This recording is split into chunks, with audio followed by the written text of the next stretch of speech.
Hello, হ্যাঁ তুষ্মি, কই তোরা? আমি তো ক্যাম্পাসে আসছি, গেটের সামনে দাঁড়ায় আছি। হ্যালো, এই তো আমরা তো অ্যাডমিশন অফিসের এখানে। হ্যাঁ, তাড়াতাড়ি আয়।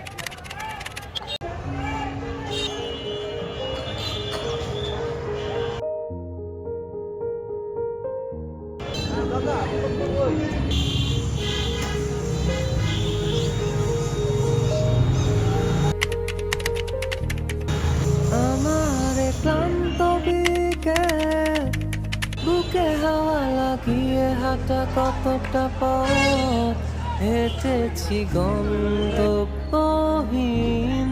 চেনায় শহরের গলি। তোদের মাঝে যখন থাকি আমি পৃথিবী তখন আপন লাগে।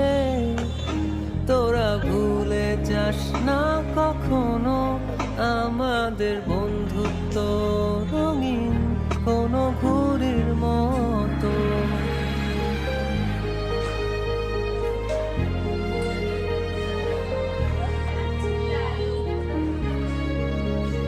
দেখ, ববটা কিন্তু এখনো আগের মতোই আছে।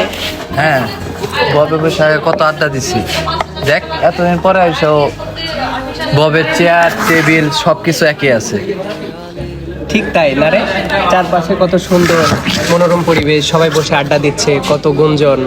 দেওয়ালের রংগুলো ঠিক সেই আগের মতোই আছে। আচ্ছা, সবাই ইমোশনাল কথা বাদ দে, এখন সবার লাইফের আপডেট কি বল, কে কি করতেছস? সেকশনে কারোর সাথে কোনো যোগাযোগ আছে কারো? আমাদের সেকশনে গ্রুপটা তো প্রায় মৃত। এই যে আমাদের সিয়ার, কি অবস্থা চলছে? প্রফেশনের কি অবস্থা তোমার?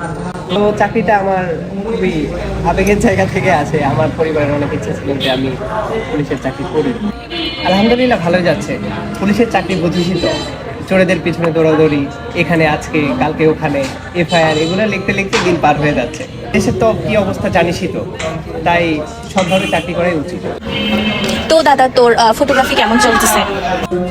এখন তো ওয়েডিংয়ে অত কাজ নেই, তো আমার ফ্যাশন শুটেই বেশি সময় যাচ্ছে। আর আমার তো অনেক ইচ্ছে ছিল ওদের বিয়েটা কভার করার, বাট তা তো আর হলো না। এটা তো আমার স্বপ্ন ছিল, কিন্তু বিদেশে একটা বিজনেস রান করা অনেক কষ্টে। এখন বড় করে বিয়ের প্রোগ্রামটা করার ইচ্ছা। সেখানে ম্যানেজমেন্টের দায়িত্ব থাকবে বাঁধনের, আর সেফটির দায়িত্ব থাকবে রিয়াদের, আর ফ্যাশনের দায়িত্ব থাকবে বর্ণার। সময় স্বল্পতার কারণে আমাদের কারো বিয়ের কথা কাউরে জানানো হয়নি। বা আমার ইচ্ছা আছে যে সামনে বড় করে অনুষ্ঠান করবে। বর্ণা, তোর তো ব্র্যান্ড এখন ইন্টারন্যাশনালি যায়, কেমন চলতেছে তোর শুটিং? এই তো ভালোই চলছে। এই তো কয়েকদিন আগে বাহির থেকে এক্সিবিশন করে আসলাম। আসলে একটা বিজনেস হচ্ছে গ্রো করতে অনেক স্ট্রাগল করতে হয়। তোরা তো দেখছিসই আমার স্টুডেন্ট লাইফ থেকে আমি কত স্ট্রাগল করছি। Now I am successful and satisfied. Finally সবার ড্রিম ফুলফিল, সবার জায়গাতে সবাই সাকসেসফুল। তো রিয়াদ বাঁধন চুল টুল তো পাইকে গেল, তো বিয়ে শাদী কবে? সামনের প্ল্যানিং হচ্ছে ওয়াইল্ড লাইফ ফটোগ্রাফিতে চলে যাব, আর জীবনটা এভাবে পার করে দিতে। দেখি নেক্সট ইয়ারে প্ল্যান করতেছি কি করা যায়। তোরা তো সব জানিসই যে আগে থেকেই আমার বাসা থেকে তো ঠিক করাই আছে। তো ভাগ্যে থাকলে দেখি সামনে গুড নিউজ পাবি তোরা। খুবই ভালো লাগছে, অনেক দিন পর সবাই একসাথে হয়েছি। আই উইশ আবার যদি আগের দিনগুলোতে ফিরে যেতে পারতাম। I wish. ফুট কড়াই অ্যান্টেনা, হাত চিঠি, হাফ প্যাডেল, আয়নার জলপরীর গল্প বল। বন্ধু চল, সাপ লুডো, চিত্রহার, লোডশেডিং, শুকতারা, পাঁচ শিকের দুঃখদের গল্প বল।